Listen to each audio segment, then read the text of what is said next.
na. But they want me to sign my affidavit first before I come to the Senate. So, then sabi niya, saan kayo pwedeng saan kayo pwedeng ng pagkakain? Interview na po ako ni Atty. Bautista. Sabi sa akin, sabi ko, pwede na po ba akong umuwi?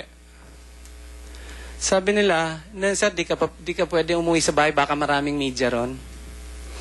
So sabi ko, pwede bang sa Rembrandt na lang namin kayo dadalhin? Takot pa rin po ako noon. So, sabi ko, pwede bang sa Lasal Green Hills na lang? Kasi yung mga anak ko, kumbaga, nasa sanctuary na ng Lasal Green Hills. Tinutulungan na ho ng mga brothers doon. Isa rin sila malaki sa mga pasasalamatan ko. So, buti naman po, yung anak nitong si Colonel Mascareñas, graduate sa Lasal at scholar pa pala ng Lasal Brothers. So, I struck a very sympathetic chord with him. Ganun ba? Sige, doon kita dalhin. You cannot imagine gaano daming dasal na pasasalamat ang inabot ko po na. So, dinala ako sa Lasal Green Hills. So, yun po yun.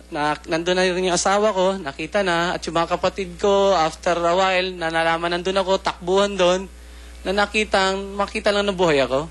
Pero po, yung mga bantay ko, nandun pa rin. So, kinabukasan po,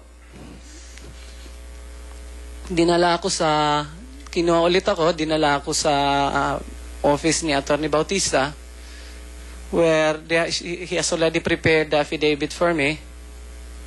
And I have to fill in certain blanks there. Address ng opisina namin, yung mga ganon, anong klaseng engineer ba ako.